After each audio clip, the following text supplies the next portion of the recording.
gerist áskrifendur á Samstöðinni og taki þátt í að byggja upp öfluga og róttæka samfélagsumræðu.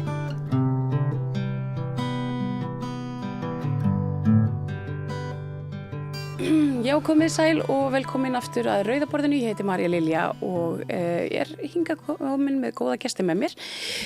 Að því tilefni að íslensk stjórnvöld ákveðu taka þátt í máli Suður Afríku gegn Ísrael fyrir alþjóðadómstólnum í Haag, en yfirlýsingin var lögð fram fyrir dómstólnum í gær.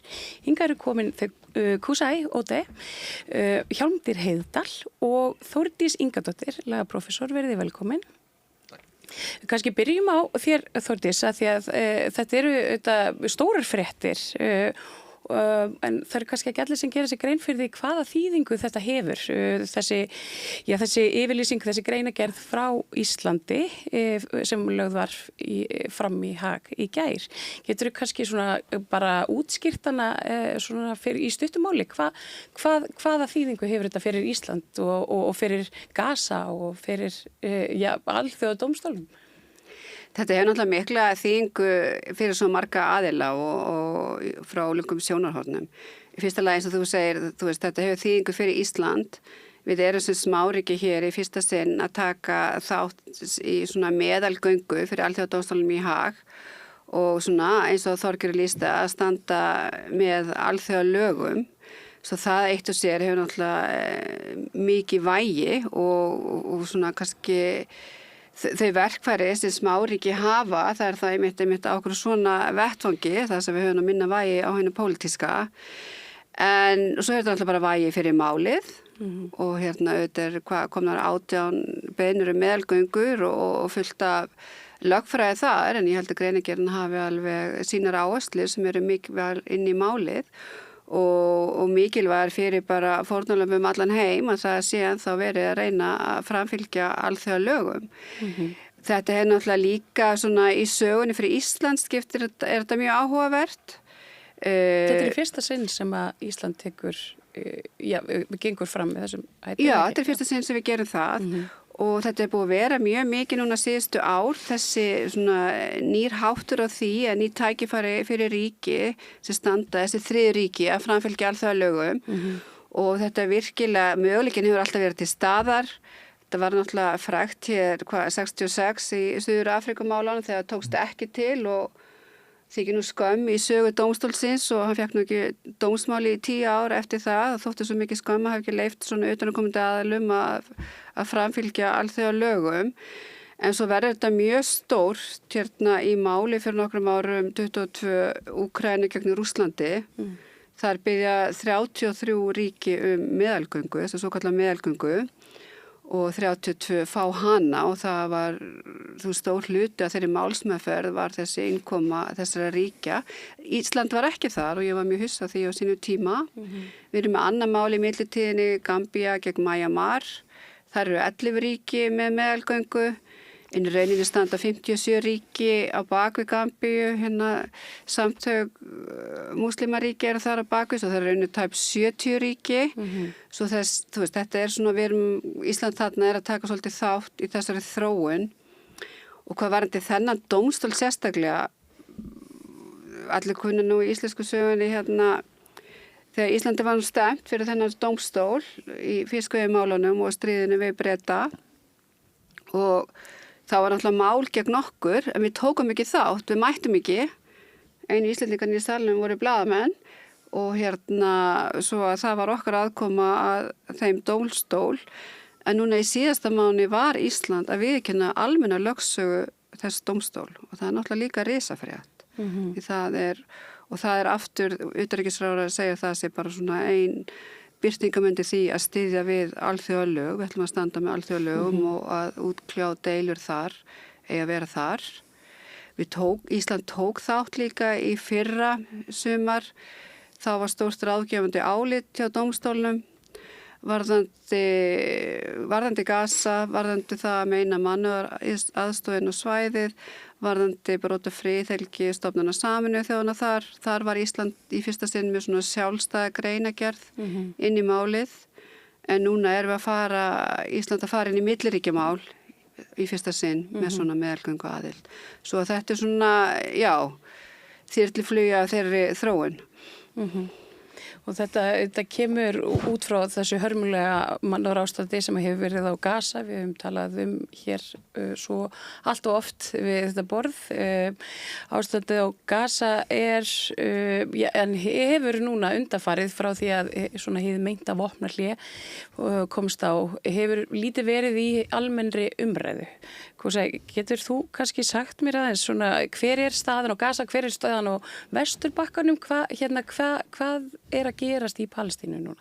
Já, ég ætla að byrja á því að fagna þessi framtak, að fara með í dómstóla og ég til það, þetta er varnartaktík líka þar sem við rættum þetta að við erum lítið þjóð hérna á Íslandi en í Palestínu þá erum við ennþá minna þjóð, við erum valla þjóð núna í dag í sambandi við ástandi á Gaza það er sko að minna dráp en það er ennþá og það er læst, það er lokað, það opna reyndar í fyrradag í smá fyrir neðar varning en það kemur minnan 10% af því sem að þarf. Þannig hungursneyð er að koma eða er komið. Þetta er ekki betra ástand. Miklu verra ástand ekki miklu verra heldur en á Gaza, heldur en áður fyrr á Vesturbakkanum.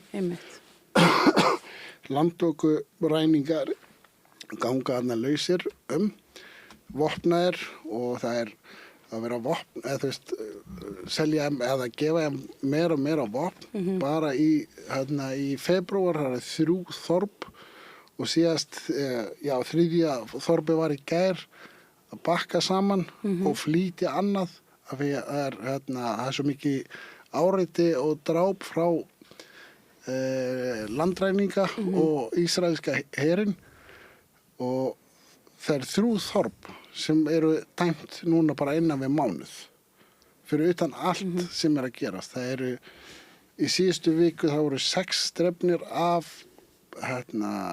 landtöku í landtökufólkinu landtöku ræninga og fyrir utan náttúrulega þeir sem eru drepin af herinn og ég er nýkominn frá Palestínu. Ég var spurður rétt áðan, er þetta svika málefni og ekki mæta með klútin?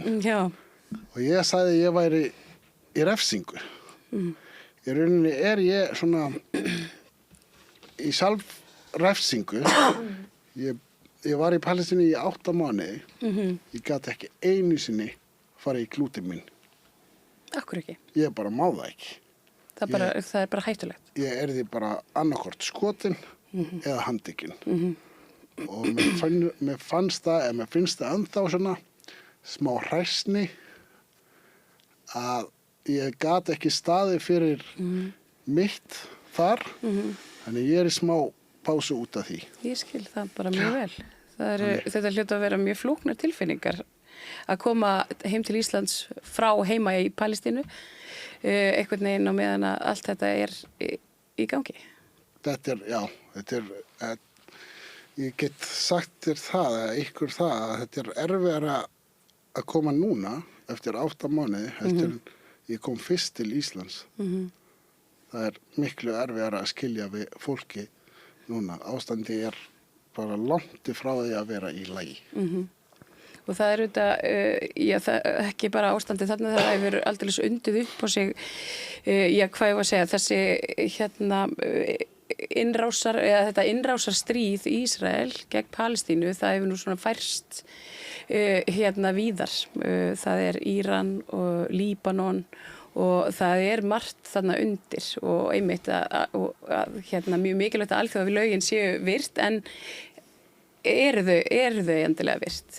Hjálmtýr, þið ætlið að ganga, er það ekki, þið ætlið að fara í samstöðugöngu félagið Ísland-Palestína? Við ætlum að gera það á laugardaginn. Mér langar líka að fagna því að þessi tilkynning kom frá ríkisstjórninni og ég minna á það sem sagt að ég minna að vera í september, þá voru talinu 4 atriði sem að ríkisstjórnin ætlaði að framfylgja og það var semst að banna 2 ráðherrum að koma hingað, svo voru sennilega ekki á leiðinni og það var ekki að framlengja viðskiptasamning og síðan var það að merkja vörur frá landránsbyggðunum sem ég veit ekki hvort það sé mikið í umferð hérna og síðan þetta að eins og var orðað þá að taka frekari þátt í kæru eða athuga það með að taka frekari þátt í kæru Suður-Afríku sem að núna hefur þá komið í ljós að er gert og það er mjög gleðilegt. En eins og Kusai er að tala þá er ástandið núna, það verður alltaf alvarlegra og alvarlegra og þessi árás á Íran og Líbanon og svo náttúrulega Palestína, þessi þjóðernishreinsun sem á sér stað bæði á Vesturbakkanum og í Gaza.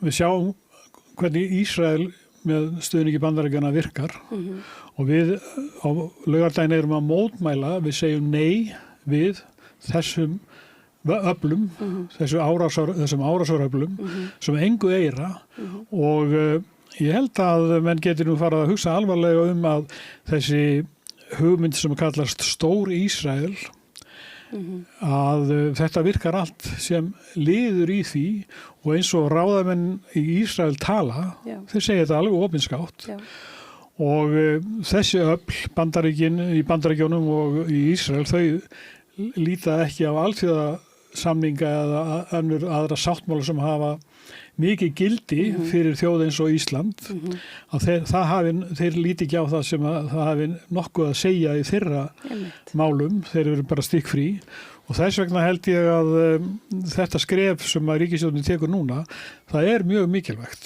og ég er mjög fegin að þetta hafi loksins komist á blað. Akkurat. En það eins og Hjalti segir, það lítur ekki út fyrir það að Bandaríkin og Ísrael hafi það eitthvað sérstaklega í hyggju að fara eftir alþjóðalögum. Skiptir þetta þá einhverju máli það sem að, er verið að leggja fram þarna í Haag? Ég held að það skiptir mjög miklu máli að það sé að ríki standu upp og reyna að verja alþjóðalög og það þýðir ekkert bara að fara upp í sófa og fara að sofa þar og gefa stutt. Og segja að það þýðir ekkert hvort þér. Nei, þú veist, það er bara að halda öllu til haga en auðvitað vantar framfylgd alþjóðalaga og þetta er náttúrulega bara eitt lítið tæki þar en það er þarna er opnun sem ríki á síðustu árum hafa verið að nýta og það er jákvæð þróun því það var ekki gert áður. Þessi möguleiki var en hann var ekki nýttur. En þessi Úkraínustríði svolítið bara opnaði þetta og ruddi brautina fyrir það. Og það eru önnur mál í gangi, það er Kanada og Holland gegn Sýrlandi fyrir brot á Pyntikasáttmálanum sem með svona lögsuákvæði. Það er búið að vera lengi núna í undirbúningi mál gegn Afganistan frá Kanada, Hollandi, Danmark og fleirum, út af sáttmálum brot á konum. Svo þetta er svona bara ég held að sé allt jákvætt það sem eru fundna leiðir að framfylgja alþjóðalögum og alþjóðadómstóllinn er alltaf bara eitt tæki í því en það var mikilvægt að fá þá úr því skori hvort það lög séu brotin eða ekki. Álitsgerðin hún kemur svona, hún er auðvitað margliðuð og hún svona fer yfir svona lögfræðilega punkta mat á ásetningi til þjóðum og svo annað slíkt en lýsir kannski ekki beint afstöðu til þess hvort þjóðumorð sé að ræða og hvort að Ísland beri þá einhverja skyldur aðra heldur saksókn gagnvart einstaklingunum sem er verið að þjóðarbyrða. Þetta er svona þessir punktar sem hafa kannski komið fram í gagnrýninni í dag. Hvað segirðu við þessu? Er þetta eitthvað sem kemur til með að bætast við seinna meir eða? Þetta skjal sem fór inn í gær, þetta er beiðni þessa miðalgöngu og og það er alltaf bara einhver svona stjórnvöld setja fram sín áhersluatriði og síðan er allir fyrirvara því að geta komið að öðru og ekki síst að muni útskýra betur þessu áherslu atriði í síðari greinagerð. Það sem fyrir núna stað að beiðnin komin inn, þá það sendt til aðila málsins, aðala málsins, Suður Afríku og Ísrael og þeir þurfa þá að kommentera á þessa beiðni og en samkvæmt reglum dómstólsins, svona meðalganga sem réttur ríkja, sem eru aðilar að samningi sem undir að koma inn og segja svona túlkun, það ekkert mikið svigrúm fyrir dómstólinn að segja nei. Svo þetta maður gerir það bara ráð fyrir að þetta verið samþykkt og þá fá aðilar sem biður meðalgöngu skjöl málsins sem þeir hafa ekki í dag. Íslensk stjórnvöld hafa ekki greinargerð Suður Afríku og greinargerð Ísraels að koma inn í dag. En það ekki fyrir að þessi beiðni samþykkt sem að þessi meðalgöngur ekki fá í rauninni skjöl málsins og þetta skiptir það máli þá geta síðan skila greinargerð í framhaldi af því þú ert með skjöl málsins. Og það kannski í ljós þessari þróun að dómstóllinn, þannig bara stuð síðan, bara mitt ár 2024 og þá í ljósi allar þessar beiðna sem voru komnar líka í Gambíumálið, að hann hefur takmarkað mjög hvað meðalgönguríki geta í rauninni komið fram með í sínum greinagerðum. Meðalgönguríki eru ekki aðila málsins þeim skilningi að þeir geta ekki komið neina kröfur. Þeir geta ekki neina kröfur í málinu að dómstólinn tekið afstöðu til þess eða hins. Og auk þessa, samkvæmt þessu nýju reglum, þá megar ekki fjalla staðreyndir í málinu. Þeir með ekki tala atvik í málinu. Þannig þeir eru rauninni bara svona svolítið eins og stuðningsyfirlýsing yfir svona... Nei, þetta ekki kannski eins og sem öðrum alþjóðadómstólum, þú kemur inn og þú styður aðila að bíða. Þetta ekki eins og það. Þetta ekki það. Nei, þú hefur rétt til að koma inn til að segja þína túlkun á túlkun á hvað sem undir. Auðvitað í hverju máli bara bindandi fyrir aðila máls, en óneitanlega að fordæmis svo mikið, fordæmisgildi dóma dómstólsins og þess vegna þessi réttur aðila sem eru aðilar saman sáttmála að koma inn og segja sitt álit hvernig ákvæði sáttmálans eða vera túlkuð. Og það það sem ríki að gera og það mjög ólíkt hvað ríki að segja, þegar svona réttur pænt, ég hef skoðun á því hvernig fyrsta grein skyldu ríki að koma í veg fyrir þjóðamerði að vera. Önnur ríki segja, ég hef skoðun á því hvernig að túlka ákvæðum skyldu ríkja til saksókna, samvinnu með alþjóða sakadómstóli eða annað. Svo eru önnur með eitthvað allt annað. Og það svolítið þetta sem kemur fram í greinagerð Íslands, það réttir Íslandi upp hönd. Við höfum skoðun á því hvernig að túlka eitthvað 4 ákveðin atriði sem lögð áherslu í beiðninni sem verður síðan útfærð mjög nánar í greinagerð þegar stjórnvöld eru komið með gögn málsins. En það samt með svolítið aðra hendi bundna bak við bak að meðalgönguríki með bara tjásu túlkun ákveðan ekki stærnandi málsins. Akkurat. Það er svolítið erfitt að tala þetta kannski hlutina og það svolítið skemmtilegt að hafa ykkur þig sem að talar svona út frá lagalegu sjónarmiði og svo þið sem að eru kannski meira í þessu svona í hjartanu. Ég ekki að segja að þú sért ekki með hjarta í þessu, en ég að tala að og við höfum rætt áður og ég var með konu frá Íran við borðið í síðustu viku eða fyrir 2 vikum síðan og við vorum að tala að það allt svo núansað og kannski lagabókstafurinn það svolítið erfitt að setja eitthvað sem svona núansað og mennst inn í svona formfast þar þar töluðum við einmitt þetta að árásarstríðið á Íran, margir Íranir þeir kannski líta ekki svo á að þetta sé endilega slæmur hlutur en þú ert ekki alveg sammála þessu, hvað sagði veit ég? Nei, því sem að kom fram í þessu viðtali. Ég veit ekki til neins nema kannski Ísraelar og Trump sem líta á stríð sem tækifæri og eitthvað gaman að því eða kemur eitthvað pottjætt gott að því en við veitum öll til að byggja nýtt hús þú þarft að rífa húsið þitt en það ekki þannig svoleiðis í dag það ekkert að vera að rífa húsið til að byggja það upp Bandaríkjumenn og Ísraelar hugsa ekkert gott fólk í Íran. Konur, kalla, samkynniða, þú veist, þeim alveg sama það og við veitum það öll og allir sem halda því fram eða reyna svona að hauka sig við það bara, já, þeir að losa okkur við þetta stjórn til að, þú veist, frelsa okkur. Það bara langt frá því sagt. Og það segir ekki ég stýð íranska stjórnin og hef aldrei gert það og mun aldrei gera það í þetta mynd. En umræðan sem, þú veist, margir þú veist, þetta ekkit Íranar, þetta eru sumir Íranar, þú veist, að flagga ísraelski fáni eða flagga bandaríski fáni og styðja árás á landið sitt, alveg sama hver stjórnan landið eða hver fer illa með okkur, það kemur aldrei gott út úr hernám eða stríð gagnvart fólki mitt.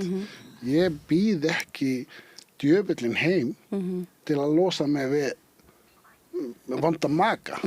Ég ekki að fara að bjóða skrimsli heim, Epstein fólkið heim til mín til að losa mig við annan Epsteini eða eitthvað öðruvísi. Það kolránt.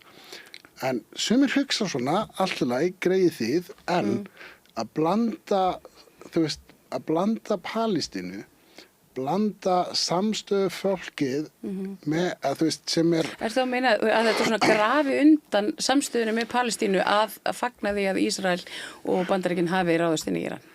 Það sko grafa undan og ekki, þú veist, það svona alþjóðasamstöðunni kannski. Ég hef aldrei staðið bara með Palestínu. Ég hef aldrei, þú veist, staðið með mannréttindi Palestínumanna punktur. Það hefur aldrei það snýst ekki Palestínu bara og það búið að sýna það og sanna. Það Íran, Grænland, Írak, Lebanon, Kúba. Ísland, Kúba, Venezuela. Þetta snýst ekki Palestínu. Þetta snýst mannréttindi. Líka... Og mannréttindi þú veist, það ekkit, það engin landamæri þar. En það nefnilega vegna þess að þetta mjög athugandi að þegar að Trump hefur miklar áhyggjur af því að hermenn klerkastjórnarinnar sé að drepa mótmælendur og það sem sagt eins og í Morgunblaðinu þá akkur ekki Palestínu vinirnir út á götunni núna að mótmæla árás eða framfyrir klerkastjórnarinnar. En sko hræsnin dálítið mikið vegna þess að það skiptir engu máli fyrir venjulegan Írana að hvort hann skotin af byssukúlum klerkastjórnarinnar eða hvort hann verður drepið með bandarískri eða ísraelskri sprengju. Þannig að þetta svo mikil ófrjáls þetta svo mikil skamsýni og líka hræsni sko að vera hafa meðöngun með eða samstöðu með þeim sem að mótmæla klerkastjórninni innan Íran og hins vegar að gera síðan árásir sem munu ekki geta haft neitt í för með sér ef að framgengur en algjöra eyðileggingu á þjóðfélaginu og það talað að klerkastjórnin hafi drepið sagt frá 3.000 upp í 40.000, ég veit ekki hvar talan á enda. En hvað verða margar þúsundir í valnum þegar að Bandaríkjamenn og Ísraelar hafa sprengt eins og þeir hafa getu til, vonandi brestur þá getu einhver tíman. En þetta sem sagt mikil skammsýni að sjá ekki hver heildarþróunin hvert þið ætla sér. Það búið að eyðileggja hvert ríkið að fætur öðru í kringum Ísrael. Þeir hafa ráðist á 8 lönd í kringu sig, sprengt. Þannig að þarna aflað verki sem að aldrei hægt að sjá að hafi eitthvað gott í för með sér. Þetta þá ekki svolítið, svona mætti kalla þetta nokkuð svona djarft af Íslandi að hefja þessa meðalgöngu á þessu tímapunkti þegar að það logar allt þarna á svæðinu einhvern veginn. Ég meina, erum við að skapa okkur einhverja óvild, svona alþjóðlegu samhengi, þú veist, við Bandaríkin og Ísrael eða hvernig sér þú það fyrir þér? Ég sé það sem nauðsyn höfveiki. Þetta nauðsyn höfveiki. Þetta varnar, þú veist, þetta varnar taktík, þú veist, við veitum öll hvernig heimurinn hugsar núna, að þú veist, þetta allt komið upp á borð, þú veist, það ekkert verið að feila þess að bak við, þú veist, þetta og hitt. Trump og Netanyahu búin að sýna okkur nákvæmlega hvernig þessi stjórn og fyrirvarandi stjórn hugsar, en þeir eru bara mjög skýr með þetta núna. Og þessi, þú veist, svona hæðun, það þarf að gera við, þú veist, við getum ekki alltaf bakka, þú veist, ef við bakkum bara smá, þú veist, við vilja meira og þú veist, við erum búin að sjá það í Palestínu og Líbanon og hér og þar, ég meina, það er rétt svo að, þú veist, ég held þessi ekki búið, Grænland á leiðinni að fara til Bandaríkjanna. Þú veist, ég hugsaði þannig, ég ekkert ljómaður, sjá hvað. Nei, ég held sko, þetta svo mikla þversagnir bara í þessu öllu. Já, einmitt. Það er alltaf sagt, eins og það er alltaf að spyrja mér núna, eru alþjóðalög bara, er það bara búið komið til ruslatunnu? Og maður alveg, þú veist, alþjóðalög sem slíka bara aldrei verið eins sterk. Það er aldrei eins margir samningar. Við erum með alla þessar rosalegu dómaframkvæmd frá Júgóslavíu dómstólnum, Rúanda dómstólnum, öllum þessar dómstólum sem eru búin að taka ykkur lög eins og Genfarsamninga og þessi gömlu lög sem var bara orðin rykfallin, þú veist, eftir seinni heimsstyrjöld og það er búið að færa þetta allt upp, allir landsrétturinn, allir ríkir eru komið með þetta sín landslög, svo að vissu leyti hefur það aldrei verið sterkt og allir þessi alþjóð, þú veist, hvað erum við starfandi, 20-30 alþjóða dómstóla, en að móti kemur þessi kannski svolítið núna vissulega árás á suma hluta alþjóðalaga, ekki, það má ekki, hvernig komst þið hingað í dag, það var reyndur okkur á 10 alþjóðasamninga sem gerði mig kleift, allt sé þurfti að nota og nýtast bara að fara fram á morgnana, sko. En það er þetta sem er svolítið skrítið og sérstaklega kannski, þá verður svolítið ríki að taka sér bara stöðu.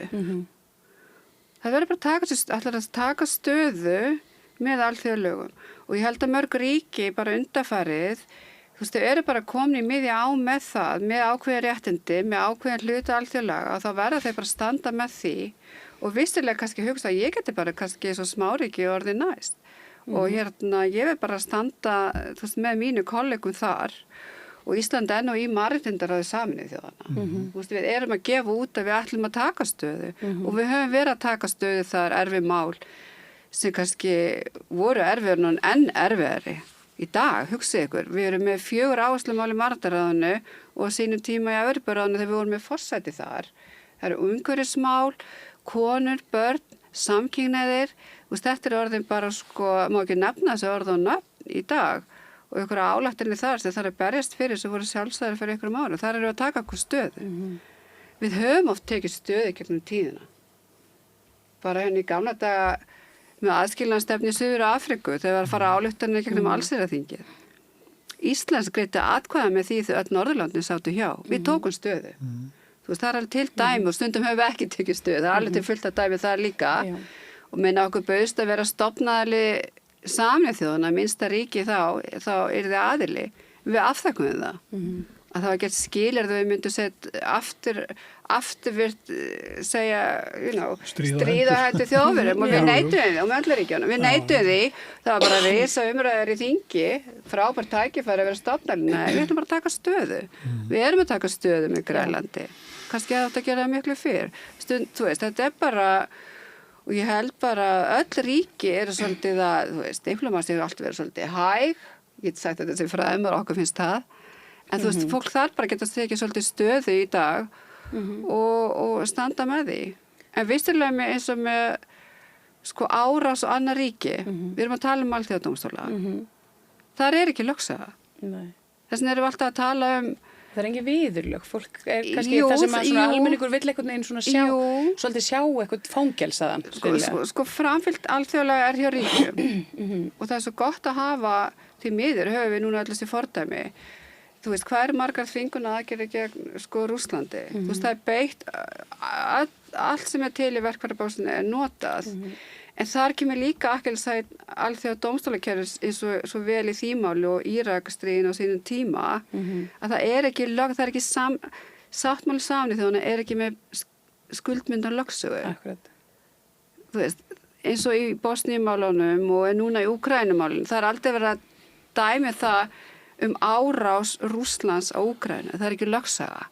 Úkraína stefna Rússlandinn á hópmorðsáttmála, á sáttmála fjármögnun hryðjuverka. Þeir bara leita lögsögu í einhver sáttmálinn sem taka ekki á aðal deilefninu og aftur, dómstóllinn spennutreyju, hann má bara dæmi þá samninga sem lögsagan kemur inn á. Og þetta var náttúrulega risamáli í seinna Íraksstríðinu, það sem var ekki heimil til að fara inn, eins og í fyrra Íraksstríðinu, þú veist. Þar vildi Kofi Annan fá breyta lögum dómstólsins að framkvæmdastjóri Sameinuðu þegar hann mætti biðja ráðgefandi álit. Hann hefur ekki þá heimild, það bara alls að þingið öryggisráði, af því hann taldi stríði ólögmætt. Þú veist, fer það núna aftur að stað að það séu fleiri, að því núna erum við með beitingu vopnavalds, hægri vinstri og það einhvern veginn engin dómstóll. Mjög sjaldan. Það einstakaskipti það sem ríki hafa þá bæði í Íslandi að gera samþykkt, báðir aðilar hafa samþykkt lögsögu. En þú veist, og þetta svona, þegar eitt ekki til staðar, eitt til að framfylgja lögum, þá kannski eitthvað annað. Það mjög sjaldan því miður það sem allt til. Það svo hlýtur að hafa svolítið blenda tilfinningar til þessara diplómasíu og við öll þetta, því að hér eru mannslíf í húfi, við sjáum eyðilegginguna og hryllingin sem hefur átt sér stað og það þessi tilfinning að þurfa að bíða eftir einhverju framvindu. Ég er ekkert stressaður, sko. Eins og ég skil það rétt, og eins og ég hef séð það náttúrulega alltaf og ég skildi rétt að, þú veist, það sem þú bast að bara sjá einhvern handikinn. Við hefum alltaf... Við ætlum að leita vondakallinum, sko. Já, en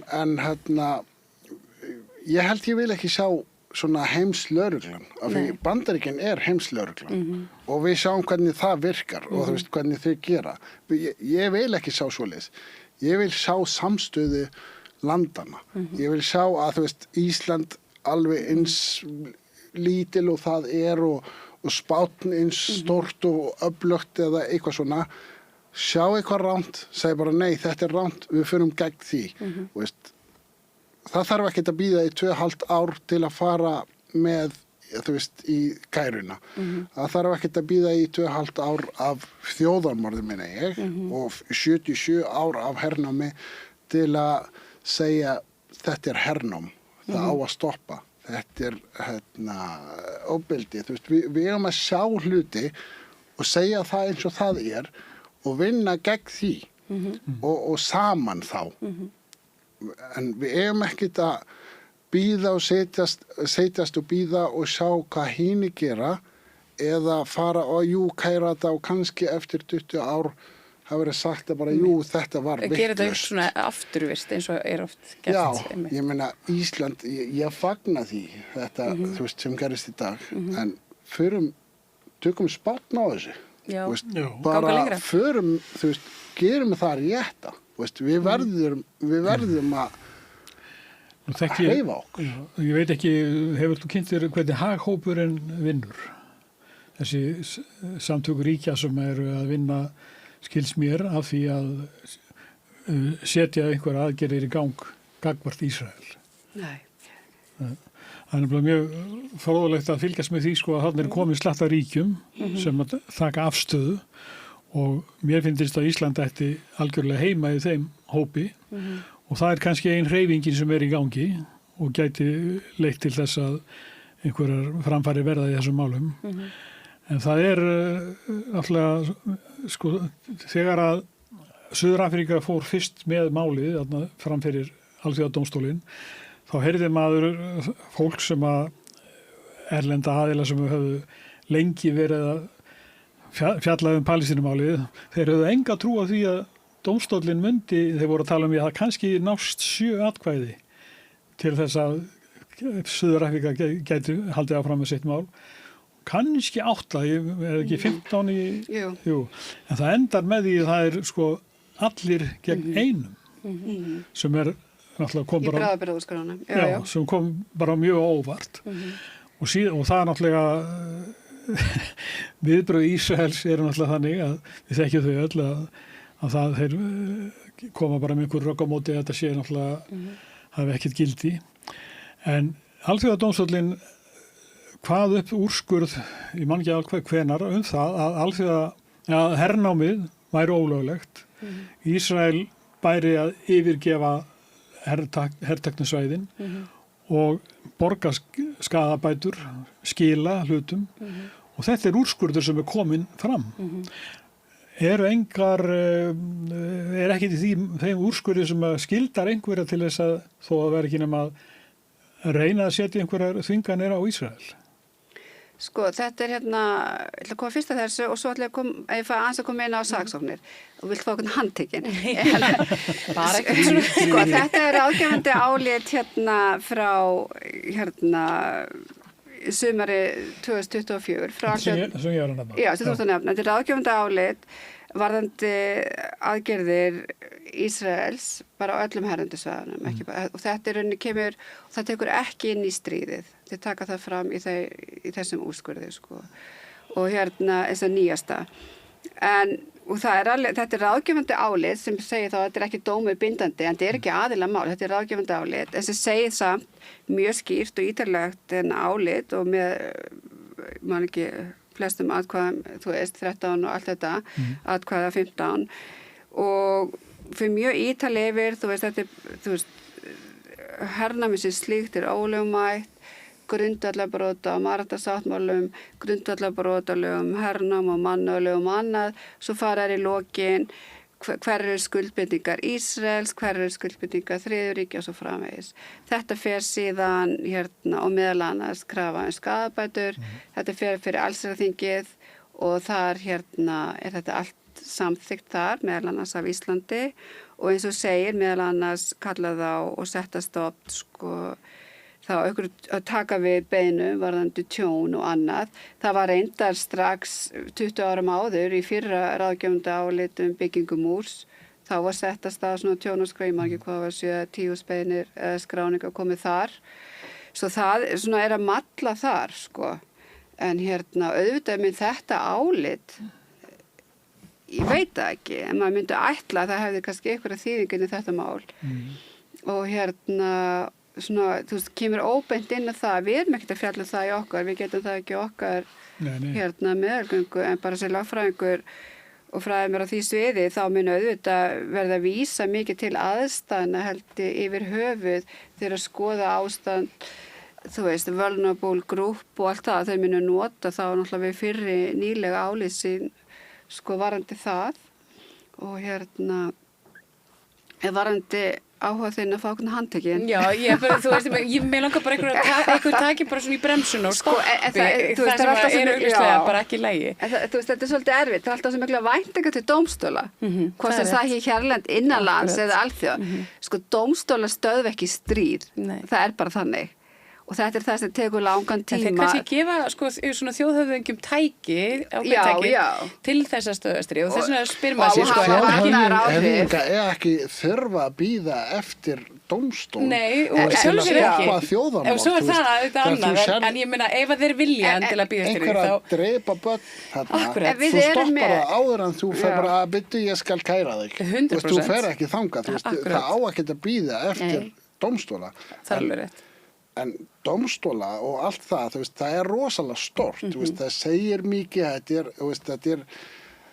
þetta er viðurkenning, þetta er kannski ekki mikið meira en það. Allavega fyrir svona heimil sem að trúir ofbúrslega mikið á diplomasíu. Já, í 77 ár, 45 ár í mínu lífi, dómstóla hafa aldrei gert neitt fyrir okkur. Það hafa aldrei, hjálpa okkur með eitt eða neitt sem palestínumenn. Nema andlega.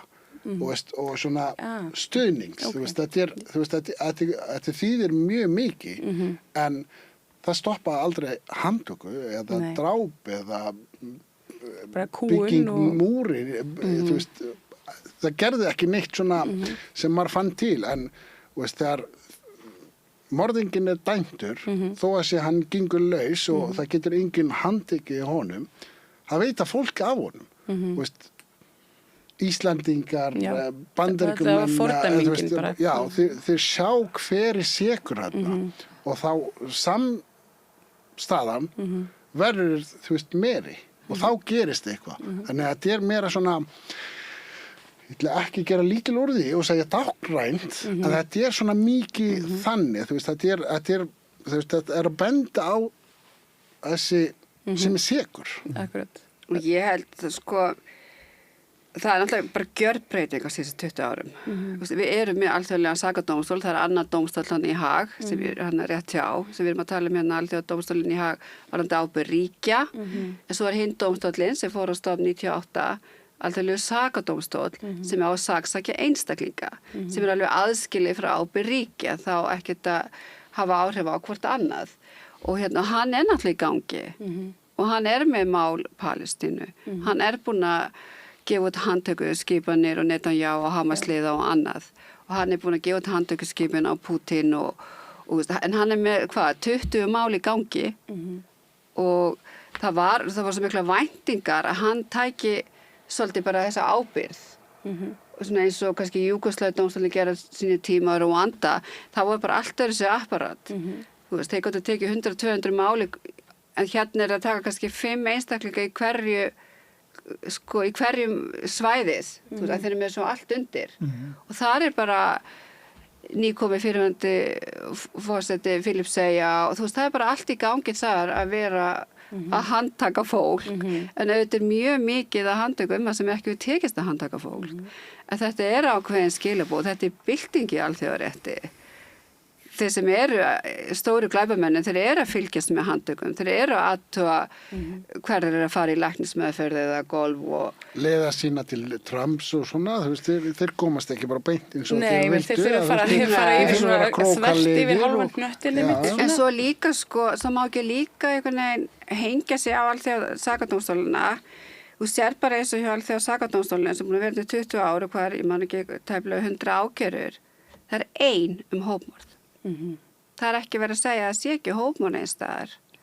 Þeir bara ekki að fara í það ferðalag út að ráin svo há með sönnunarbyrði. Þeir eru mjög takmarkað fjármagn, takmarkað mannskap og þetta orðið svolítið, við ætlum bara að ná viðkomandi að setja hann í fangilsi og það ferði kannski ekki erfiðustu ákærunar. Svo þessi sáttmála hópmorð svolítið að deyja þar. Af því þeir bara nei, við förum frekar í mannalög, við förum frekar í glæpikjumarkinni, það miklu auðveldur sönnunarbyrði. Það sem hreyfing á hópmorðsáttmálanum, það ábyrgð ríkja út af þessu gamla lögsuákvæði og í Landsrétti.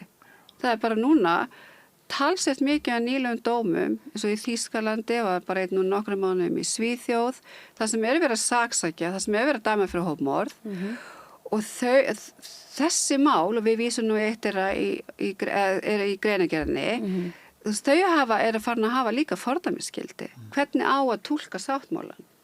Og það skiptir bara mjög maklu máli eins og þessi nýju dómi frá Svíþjóð. Hvernig Landsrétturinn, hvernig ríki að skilja sáttmálan? En það ekki eins og áður, það gátum alltaf verið að skoða nýjustu dóma frá Júgóslavíudómstólnum eða Rúandadómstólnum sem voru svo mörg. Við erum bara ekki að sjá það frá alþjóðlega sakadómstólnum. Hann ekki að fara þessa leið. En svo náttúrulega það ráðist gegn dómurunum. Já. Það náttúrulega mjög alvarlegt þegar að Bandaríkin að beita alls konar refsiaðgerðum gegn fólki sem framalega eins og dómurum hjá glæpadómstólnum og henni Francisco Albanese og þeir sem sagt reyna að gera lífið svo erfitt fyrir þetta fólk og vonast kannski til þess að það gefist upp, mér sýnist nú ekki það í gangi við hvernig hún Francisca Albanese talar og talar enn og hún náttúrulega hlýtur mikinn stuðning víða og hún ein af þessum sterku röddum sem ekki þagna og það svo erfitt náttúrulega fyrir þessa menn eins og bara Netanyahu og fleiri sem eru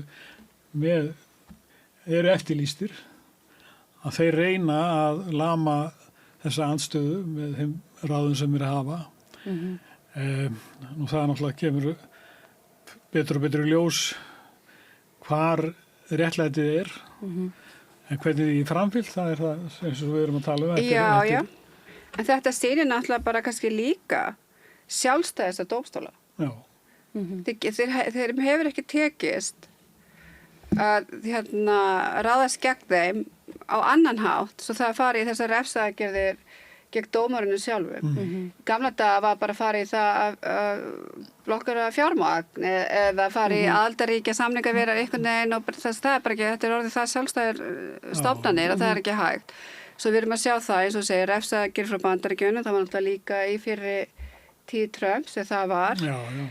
Í Rússlandi núna, ég man ekki, var ekki verið að dæma 7 dómara, það var að dæma í Rússlandi bara í landsettinu þar, það var að dæma í 10 ára fangilsi alla dómara hjá alþjóðlega sakadómstólnum sem kom að handtökuskipinu gegn Putin í fjarveru, þeir eru með núna dóma á sér, dómar, þú veist, þetta er rosalegt og þarna er líka Ísland að taka sér stöð, ég ætla bara að fá að leyfa mér að segja það. Og síðast aðalda ríki fundi hvað þeir tóku þetta sérstaklega upp í sínu ræði er það að verja starfsmenn dómstólana. En þetta er ekki bara starfsmenn, þetta er starfsemi. Það er líka þvinguna aðgerðir á þjónustaðalega vista dómstóla sem er að geyma gögn í skýjum eða bara fyrirtækja sem er að borga launin og annað. Maður heyrir sögur af því að dómstólinn er bara farin að prenta út sönnunargögn, ég veit ekki hvernig að lokast hérna bara öllu gagnabankar og annað og hérna þetta er mjög ólíkjendum. Þetta eru undarlegir tímar. Þetta eru undarlegir tímar og aftur ríkið er að taka sér stuð, verða að taka sér stuð. Það sem að barast fyrir sem dómstóli og alþjóðlegu sakadómstólum og hvað ríkið börðist fyrir því og hann er í þessari aðstöðu núna. Og hérna, það er ýmislegt sem að við getum gert sem einstaklingar þetta líka. Við þurfum ekki að leggja einhvern veginn, allt okkar traust endilega á þessa dómstóla, þeir eru bara að vinna sitt en við getum gert okkar líka, það er sniðgönguhreyfingin og svo mótmæli á laugardaginn. Klukkan hvað og hvert á fólk að mæta? Við byrjum við Hallgrímskirkju, Skólavörðuholti, klukkan 2 á laugardaginn. Göngum niður Skólavörðustíginn að Austurvelli. Það sem verður einhver ræða, ég veit ekki alveg, það er ekki búið að ég veit ekki hver verður ræðumar, það er ekki komið í ljós. Þannig að það er mjög mikilvægt, við sem erum þarna með þessa fyrirsögn nei við þessu árásarstríði, þessu víðtæka árásarstríði sem beinist gegn öllum nágrannaríkjónum, Íran, Líbanon, tala nú ekki Palestínu. Og sko það er líka annað að við í Palestínuhreyfingunni, við erum búin að berjast dálítið lengi fyrir því að Ísland taki afstöðu eins og er núna að koma á daginn að þetta er skref og þess vegna ber að fagna því en það þarf að halda baráttuna áfram og þess vegna viljum við halda eins mikla aðgerðir og við ráðum við og meðal annars er liður í því að koma á laugardaginn. Akkurat. Takk hérlega fyrir að koma hingað Þórdís Ingadóttir, Hjálmtýr Heiðdal og Kusaí Óde. Það var bara virkilega gaman að tala við ykkur þessi mál og já, því þetta er gott skref. Maður finnur það að það var eitthvað áunnist allavega í baráttunni. Það var vakning. Það var ákveð vakning. Já. Þannig á laugardaginn. Á laugardaginn. Nei við innbyrðislífi. Já. Allir mæta. Ekki bara fólk sem vill Palestína frjáls, heldur bara mannréttindi. Einmitt, bara fólk sem vill ekki meira blóðbað. Þetta er svolítið það. Einmitt, allstaðar. Það má kannski taka fram að stóri fundurinn þjóð gegn þjóðarmorði. Já. Það er ákveðin þungi þar að baki og þetta er hluti af því sem er að skila sér að fólk kemur í aðgerðir, lýsir hugsinum og heldur baráttuna áfram. Akkurat. Takk hérlega fyrir þetta og dóki við það meira hér handa við auglýsingar. Við lifum á tímum þegar þörfin fyrir opna og gagnrýna umræðu er brýnni en nokkru sinni fyrr. Ég heiti Ólína Kjerúl Þorvarðardóttir og ég styð og vel samstöðina, sjálfstæðan og óháðan fjölmiðil. Alþýðufélagið er frábær hugmynd. Félagsgjöld í Alþýðufélagið eru krónur 2.750 á mánuði og renna óskipt til dagskrár og útsendinga samstöðvarinnar. Samstöðin.is